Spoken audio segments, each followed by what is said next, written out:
안녕하세요. 봉해TV입니다. 남성 호르몬은 생존에 굉장히 중요하죠. 밖에 나가서 먹이를 구해오고 해를 끼치는 존재에 대한 강한 공격성, 이것을 띠게 해주는 것이 남성 호르몬, 특히 테스토스테론의 역할입니다. 남자 얼굴에 수염이 나게 하고 목소리를 깊게 만들어주며 공감각 능력을 발달시키는데 도움을 줍니다. 성악가들 중에서 베리스 바이톤을 담당하는 남성 성악가들의 경우 테너를 담당하는 성악가보다 사정의 횟수가 2배 이상이 더 많다라고 하죠. 그러니까 남성 호르몬의 수치가 높으면 높을수록 정액의 사정 횟수가 증가한다, 그 얘기입니다. 흥미롭게도 왼손잡이와 천식도 남성 호르몬과 상당히 관련이 있다고 하죠.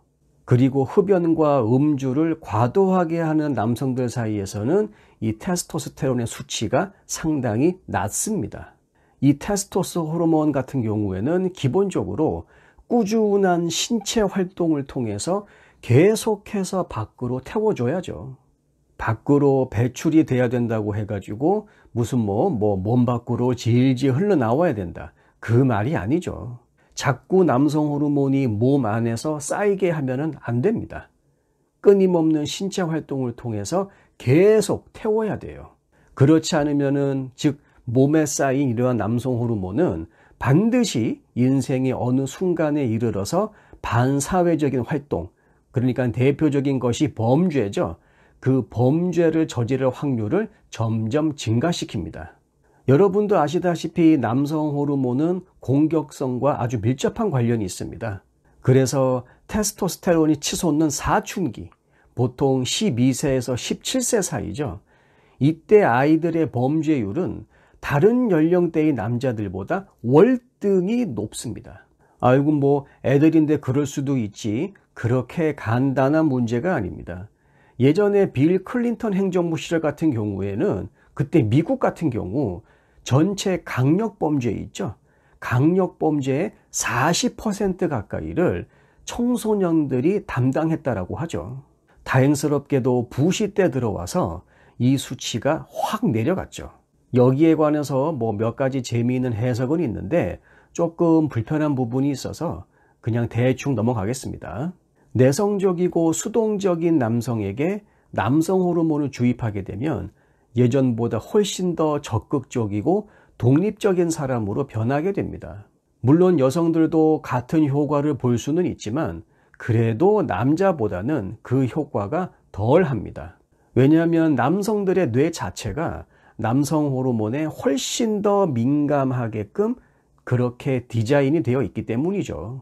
남자들이 50대, 60대에 이르러서, 그러니까 본격적으로 남성 호르몬의 수치가 조금씩 떨어지는 이 시기에 도달하게 되면 공격적인 모습은 줄어들고 양육하고 보살피고자 하는 그러한 본능과 그러한 모습들은 증가하게 되죠. 실제로 이 연령대 이후로 손자, 손녀를 보신 분들의 말씀을 들어보게 되면 자기 자식을 낳았을 때와는 사뭇 다른 감정을 느끼신다고 합니다.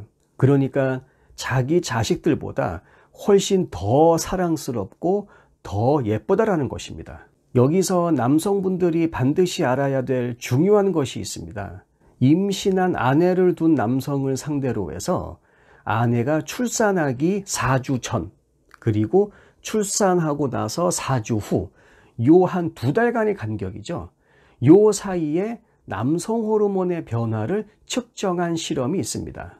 결과는 실험에 참여한 상당수 남성들 사이에서 출산하기 전 4주 전, 그리고 출산하고 난 후 4주 후, 이때 남성 호르몬 테스토스테론의 분비가 30% 이상 줄어 있었던 거죠. 이렇게 급격한 남성의 생리화학적인 변화를 두고 학자와 전문가들이 해석하기를, 이것은 아마도 남자들이 종족 번식의 본능은 줄이고, 그리고 양육과 그리고 보살핌을 하고자 하는 그 욕구, 그 본능은 올리기 위해서 그러한 목적에서 이러한 변화를 겪을 것이다라는 그러한 해석을 주고 있습니다. 그러니까 남자들이 자식을 키우기 위해서 가장 먼저 겪게 되는 생리화학적인 변화가 바로 남성 호르몬 테스토스테론의 감소라는 것이죠. 이런 전문가들의 해석이 나름대로 높은 정확성을 가지고 있는 이유가 뭐냐면, 남자들이 이혼을 하지 않습니까? 그러면 줄어있던 이 남성 호르몬의 수치가 증가한다라고 합니다.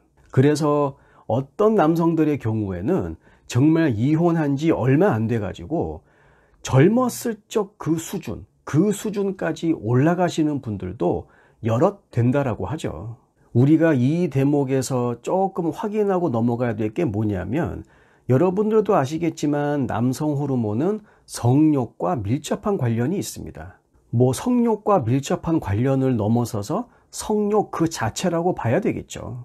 근데 출산 후에 이렇게 남성 호르몬의 수치가 30% 이상씩 급감한다라고 하는 것, 혹은 급감할 수 있다라고 하는 것은, 여러분 뭐 대충 뭔지 아시겠죠?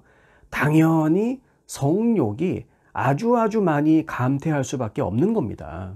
이는 곧 리스 부부로 이어질 수밖에 없는 거죠. 뭐 남자들이 나이가 많아지면 남성 호르몬의 수치가 떨어지고 그러면서 성욕이 감퇴한다, 뭐 틀린 말은 아닙니다. 그런데 틀린 말이 아니다라고 해서 그 말이 맞다는 말은 또 아니죠. 왜냐하면 20대의 젊은 나이에 결혼한 남성들 사이에서도 자식을 낳은 이후에 본격적으로 리스 부부가 되는 경우가 엄청나게 많거든요. 그에 반해서 끝없이 샘솟는 정력으로 많은 여성들을 유혹하고 있는 40대, 50대의 싱글 남성들을 한번 보세요. 머리카락에 기름기가 좔좔 흐릅니다. 좔좔 흘러요. 눈 아래서 레이저가 나옵니다. 저는 뭐 방금 대한민국을 예로 든 것이 아닙니다. 전 세계적으로 보편적으로 나타나고 있는 현상이에요. 그렇기 때문에 내가 이 나이에 그런 생각을 할 필요가 전혀 없습니다. 어떻게 보면은 그런 생각은요, 나의 신체는 건강한데 이 사회가 나한테 확 그냥 씌워주는 프레임일 수도 있어요. 아주 더러운 프레임이죠. 얼른 그런 프레임들을 벗어 던지셔야 됩니다. 그래야 제대로 된 아주 강한 남성성을 유지하고 찾을 수가 있어요. 그렇기 때문에 자식을 키우는 남성분들, 자기의 어떠한 신체 일부가 내가 원하는 대로 말을 잘 안 들어, 거기에 대해서 자책할 필요가 없습니다. 왜? 다 이유가 있다니까요.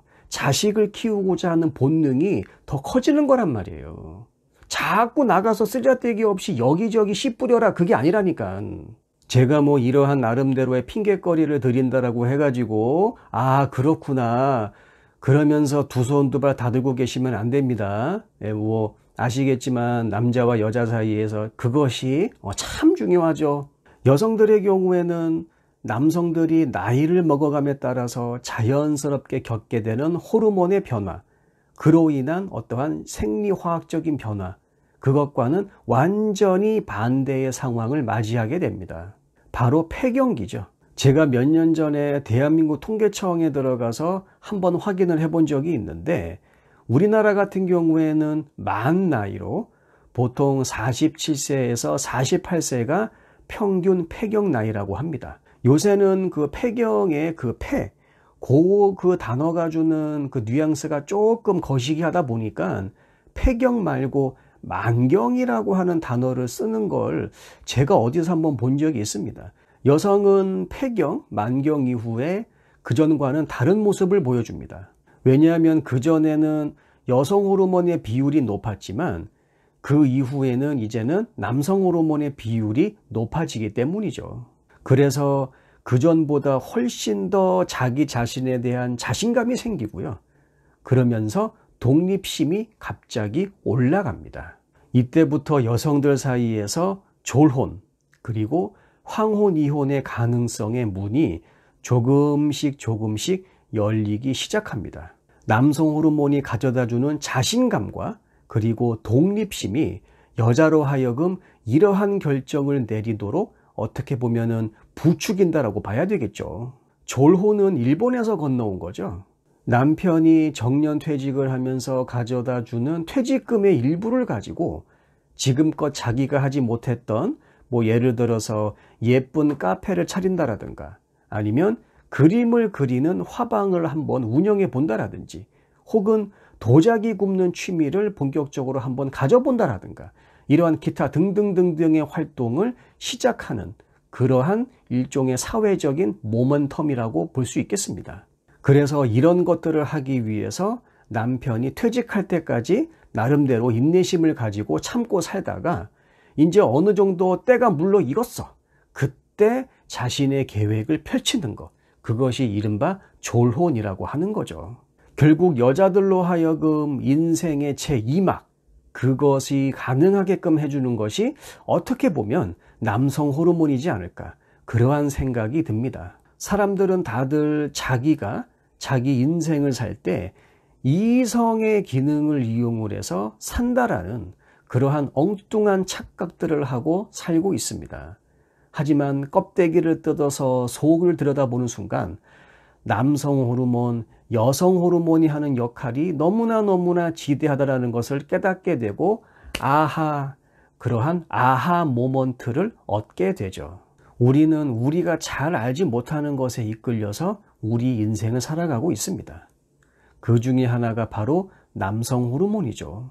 하지만 요새 보면은 자꾸 남성 호르몬을 폭력이라든가 그리고 범죄하고만 묶으려고 하는데 절대로 그렇지 않습니다.